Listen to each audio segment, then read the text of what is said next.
almost there. No way. What is this? You're tuned in to the Eyes Open podcast, where secrets aren't safe and we see it all. Now, before we start today's episode, I want to send, on this Memorial Day, a blessing out to all the families that have lost someone close to them due to serving our country. Their deaths are definitely not in vain, no matter what anybody may tell you.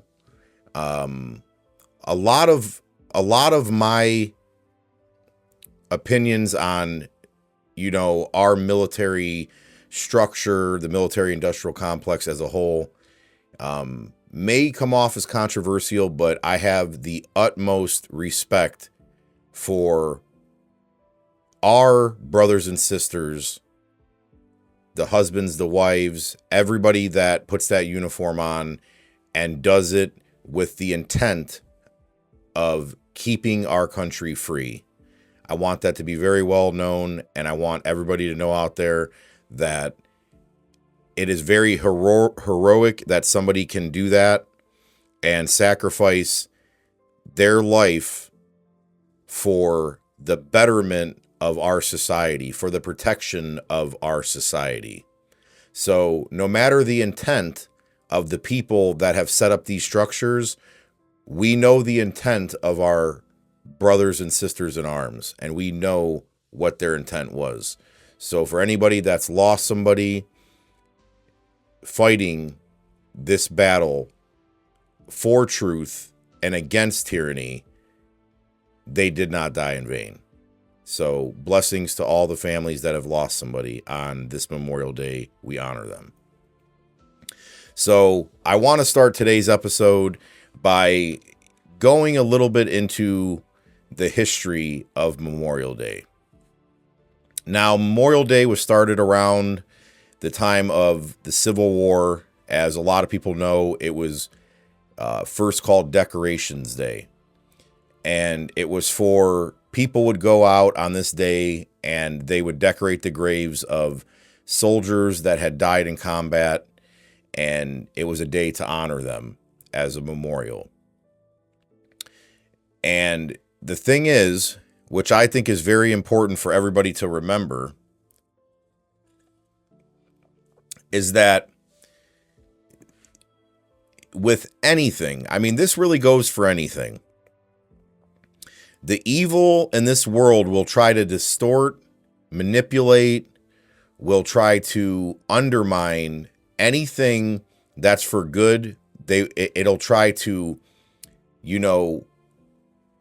intrude on it. It'll try to take it over. It'll try to manipulate it. It's the same thing with, this country. I can only go based off of now I know some of our founding fathers were absolutely into occultic practices. George Washington, he went away from Masonry. I think it was 20 or 30 years. It was a long time before he passed. He left Masonry and never looked back. And people wondered why he did that. So did he figure out how demonic that lifestyle is and he left it? I don't know. But also, I've heard stories about George Washington that are very creepy, and I'm not going to go into them now on this episode, but I've heard a lot of creepy stuff about a lot of our leaders. So whether their intention was to make us seem like they were creating a free state only to enslave us in the end, we'll never know, because we can only go based off of what we know that's written in literature, that's written in history, in the books. I mean, it's really all we know. Nobody's walking around right now that can tell us what it was like back then. So we can really only go based off of what we know. And what we know is written in books. And sometimes, or not sometimes, a lot of the time men lie. So a lot of lies have been put into history. I do know this, and I actually was speaking about this recently. I do know that every single war, I believe I was talking about this on my live, or I just was talking about this on an episode the other day. Every war we have ever fought has been over money, period. Okay? If you look into the banks that had funded World War II, it was funded on both sides by the same people. So you can't tell me that that's not strange. That the people funding these wars, and I mean, it goes all the way back to, if it wasn't funded, it was caused by money. Because no matter how much we get told about what our intention is, we go and we try to fight for this country and fight for the truth, but really the deeper meaning behind it is sinister, and that's all they try to do. I remember when 9/11 first happened, a friend of mine signed up to go. He wanted to go to the Marine Corps because he's seen the planes hit the towers, and it upset a lot of people, obviously, for the people that had lived through that and seen it. And he said, we can't allow these people to come onto American soil and do this. And this was, I was a young kid, I was about 14 years old. So, I knew about this conspiracy stuff, the money and whatever, but in a sense, I remember when I first questioned 9/11, it was right around the time it happened. It was about the year after. Once the sniper attacks started happening, the DC sniper attacks, that's when I started wondering. It was then, and then they had the anthrax stuff after that.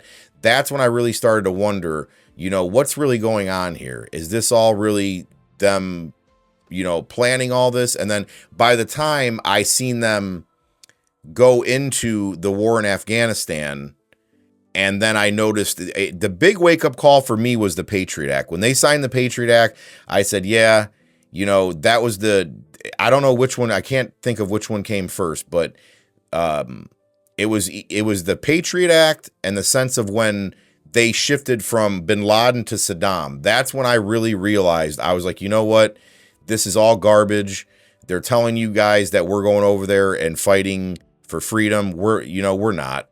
And honestly, that's the biggest thing I can think about is people will be like, well, we're fighting for freedom and we got to stand up for what our commanders and chiefs and our leaders tell us. Well, I'm sorry to tell you guys, but we've been infiltrated a long time ago. We're not fighting for freedom anymore. We're fighting for the interest of the global elites. Okay? It goes into population control. It goes into a lot of things. And if there's one thing I'm known for, the people that watch my show and everything, is till everything falls and crumbles, I do not care. I will tell the truth as I see it. And I have to. I have a duty to not sugarcoat anything, because it upsets me when I see people that I know come back from combat, friends that I know that I grew up with, that were very happy-go-lucky people that served and came back, and they were never the same again. These people had all kinds of issues wrong with them. And to see that upset me so much that it made me really look into what are we fighting for? And now, more than ever, they're telling us that we have to go and fight for Israel's interest. That the war with Iran has nothing to do with us whatsoever. And the fact that we're listening to a president that said no more wars, but is just saying, hey, and a draft dodger of all things, is sickening. It's sickening to know that a person who wouldn't pick up a rifle and fight a war because he knows, these elites know what these wars are being fought over. You'll never see their kids signing up for it. The only person that I seen sign up for it that was of royalty or of these elites was, what's his name? What was it? Prince, one of the princes. I forget what his name was. What was he? The redhead one that's with Meghan Markle? I don't, ever since 1776, I don't look into, only to study their little royal bloodlines, but other than that, so it's not, William, I can't remember his name, but I remember, I guess he was a pilot or something, and I believe they said there was people that came forward and said he was actually not afraid to fight for his country, and they commended him for that. So other than that, but honestly, here's a big thing I always say is we only know what we're told.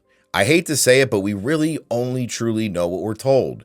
We can observe, and now observing's not even enough because you can't even trust what you see anymore with the way AI and all these videos are. And I'll be honest with you, I believe that AI has been around and utilized for longer than we even know. So imagine, like they showed in the movie Wag the Dog. If you guys have ever seen, if you haven't, go watch it. It's where they were manufacturing a whole war with green screens and making it look like war zones. So you can only imagine when they can type in a prompt and they have the best AI around, they can make full-fledged war zones and make you believe whatever they want you to believe. So that's really crazy to know that going into the future, not only will wars be fought by, cyber, through internet and computers in different ways, but it's also could be fought through propaganda, which is utilized through AI. It's very troubling to know that. But I can tell you is, I know the intent of the people that sign up. Nobody would sign up to fight for this country with the intention of saying, hey, I just want to go kill innocent people.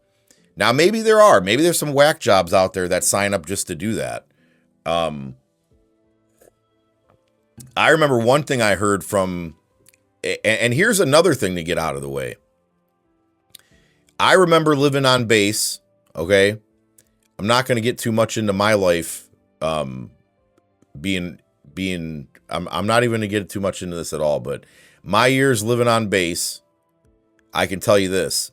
I met a lot of pieces of garbage that were in the military. I mean, real pieces of garbage. So that's another thing that needs to be gotten out of the way is just because you wear that uniform does not mean that you are not a wicked person, because I've seen a lot of wicked people put that uniform on that did not deserve to wear that uniform.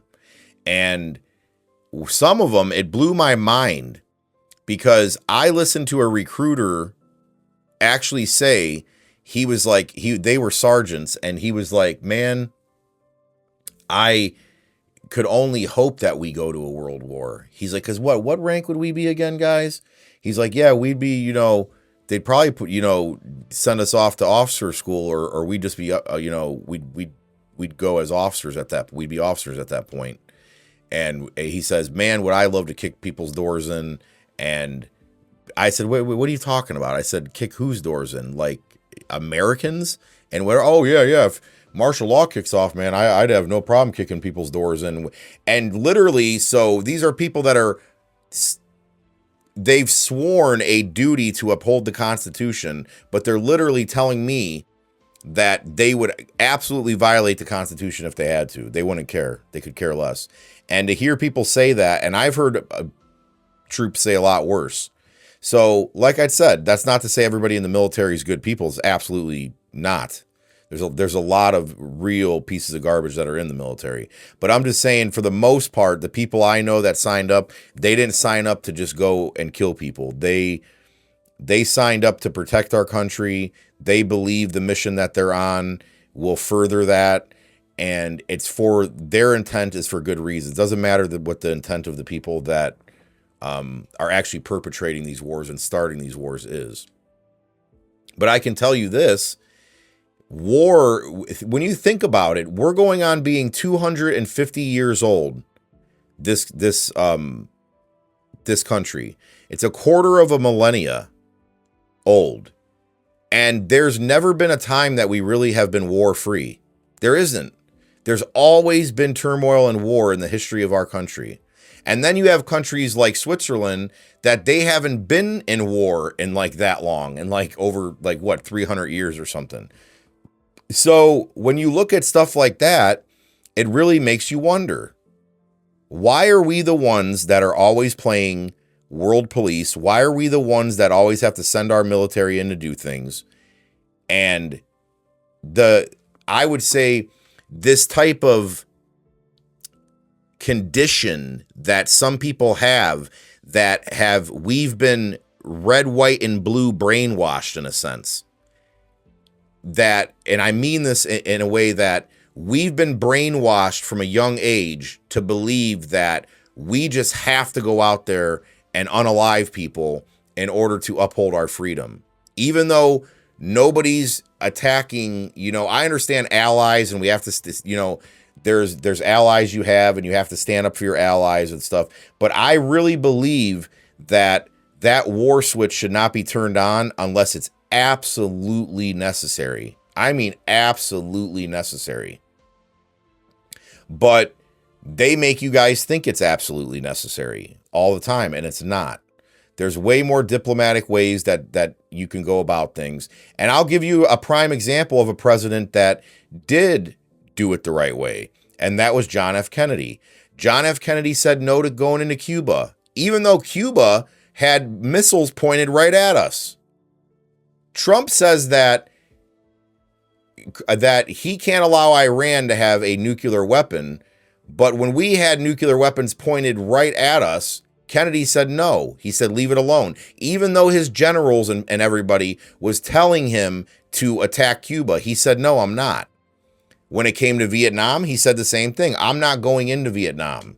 He said, because if we're not going to go into Cuba, that's right there, why would I send troops all the way across the world to go to Vietnam to fight a war that has nothing to do with us? And he was actually trying to dismantle the 3-letter C agency. He was trying to dismantle the military-industrial complex. He was trying to dissolve the Federal Reserve. And look what happened to him right around the time that he was doing all that.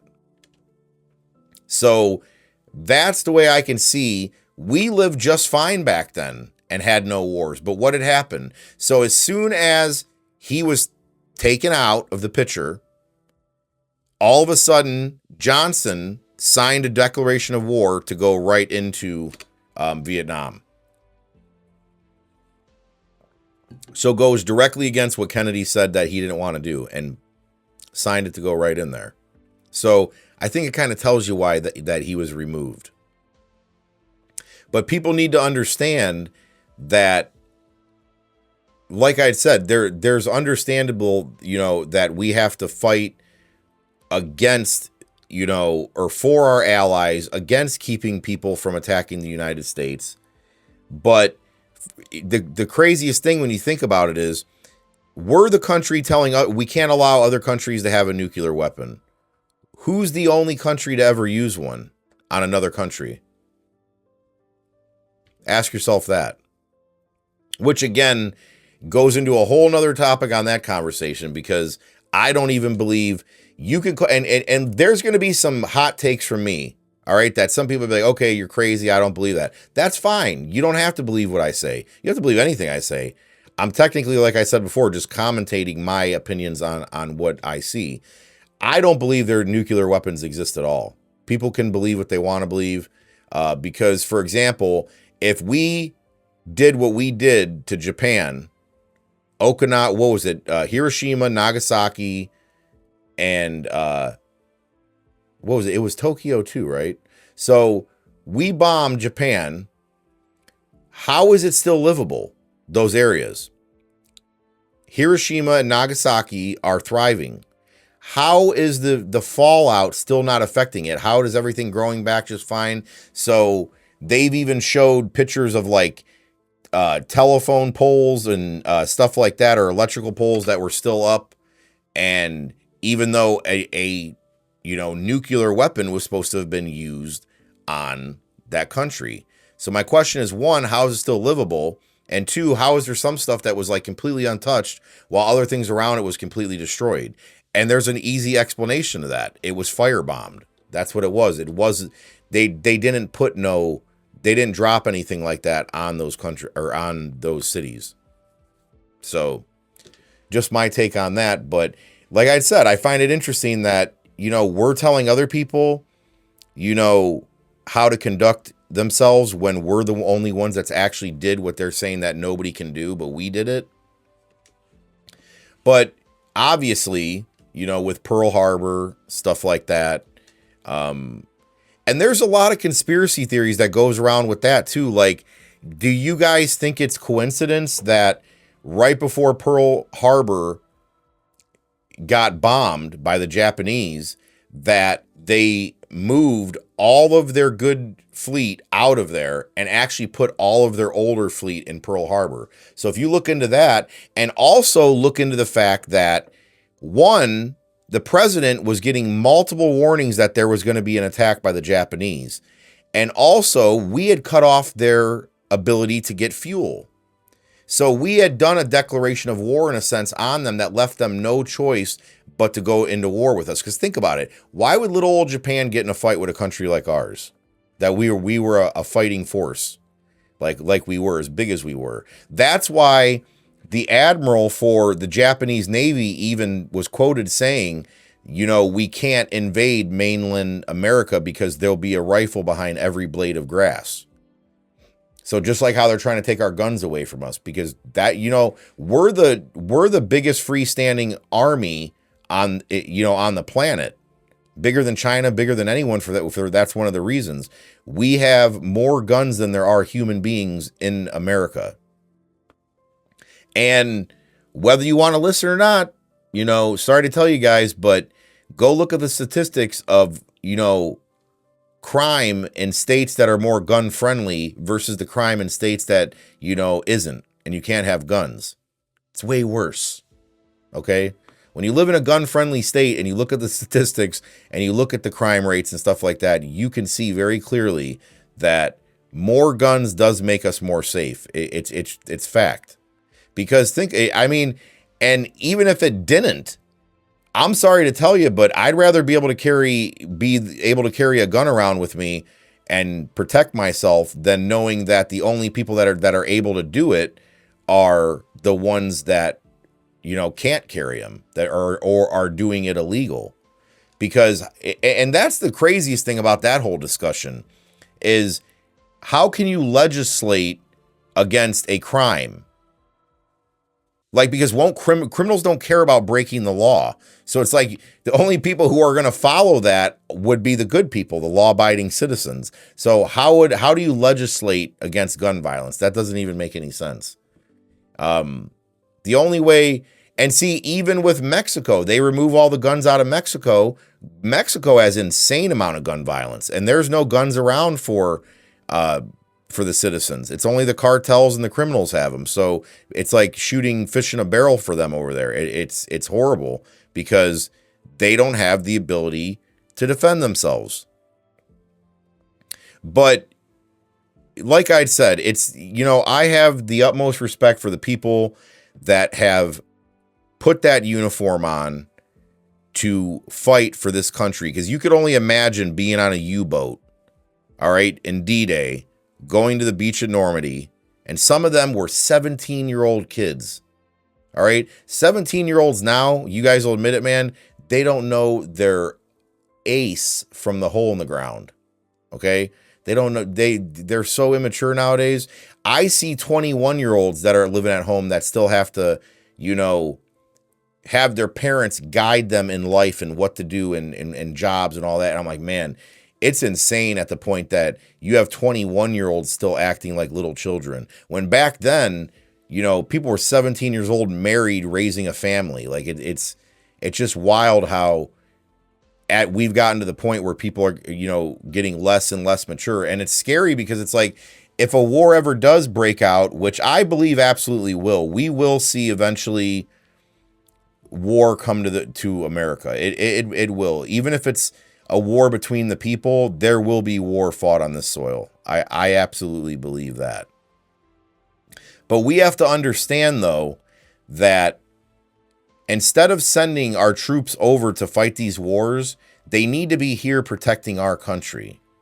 I believe if we took a better stance, but see, we got to remember, this won't happen. Everybody says, oh, well, we could do this and we can do that. The people that run things will never do it because they have certain things they have to do. Just like how I explained how Kennedy tried to do it, and look what happened to him.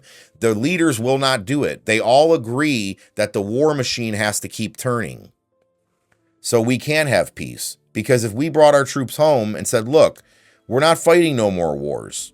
If you know, unless somebody's being full-fledged attacked, that's one of our allies, we're not stepping in, and just make that known. Say, look, if you full-fledged attack move troops in, and it becomes a full-on war against one of our allies, then yeah, we'll back them up.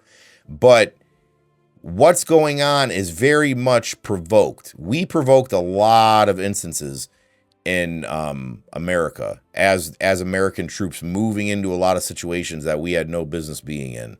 Vietnam was one of them. Without realizing, we were going to Vietnam to fight communism when communism was building right here in America. They were building it up right here in front of our eyes, our own leaders, and having it masquerade as freedom. Because you have to ask yourself a question. If all of the men and women that died for this country could come back right now and take a look at the state of this country, what do you think they would say about it? That's a question I have for everybody. What do you think they would say about what they fought and they died for? Would they look around and say that we are more free than we've ever been?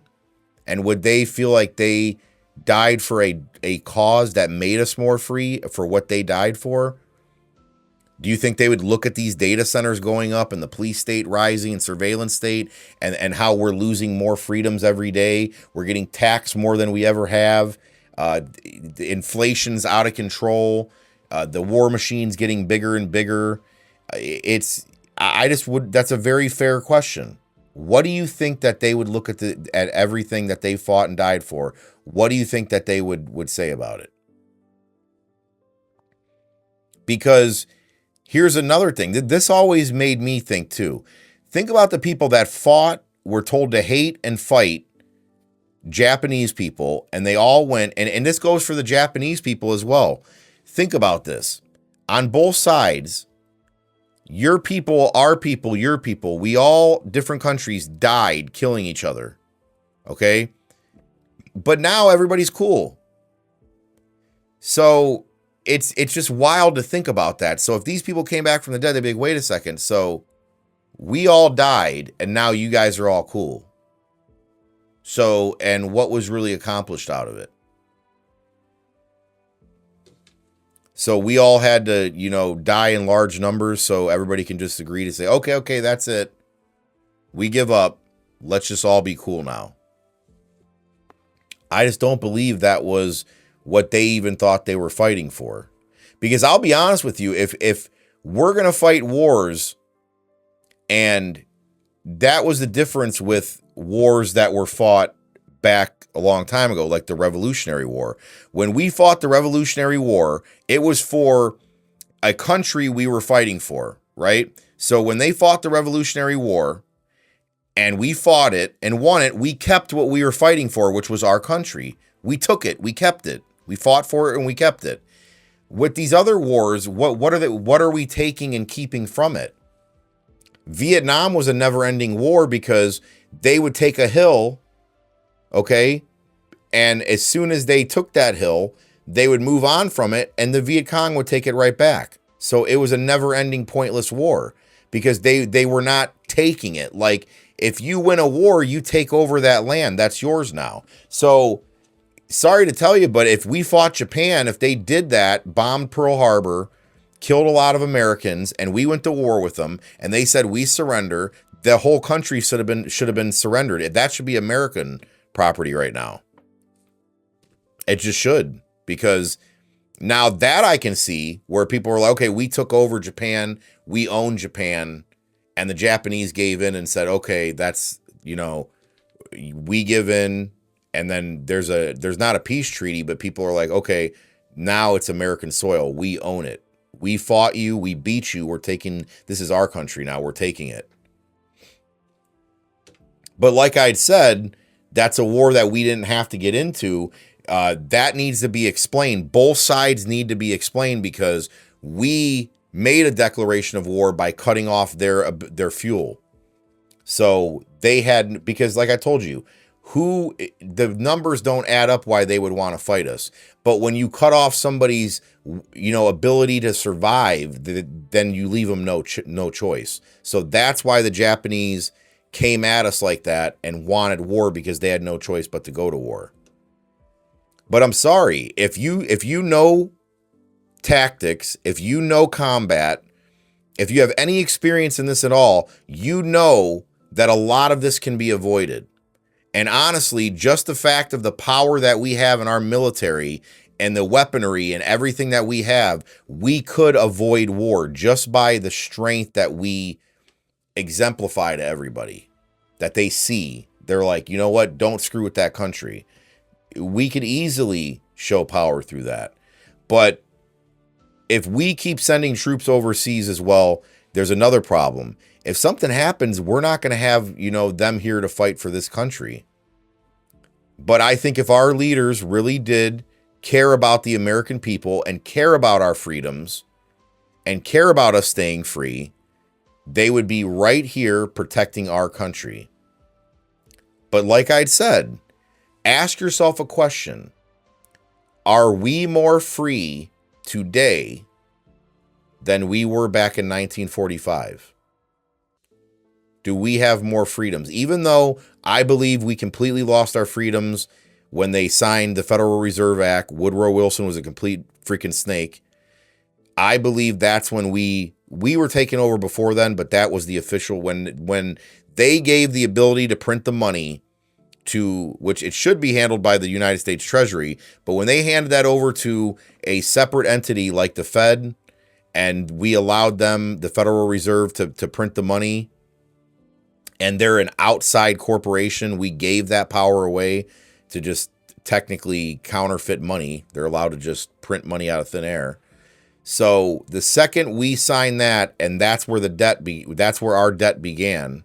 The second we signed that is when we lost our freedom. That's what I believe. But if you think about it, even past that, we still had a lot of freedoms that we don't have. So ask yourself that question. Do you believe that we are less, or we are more free, or we are less free today than we were in 1945 and back in the day?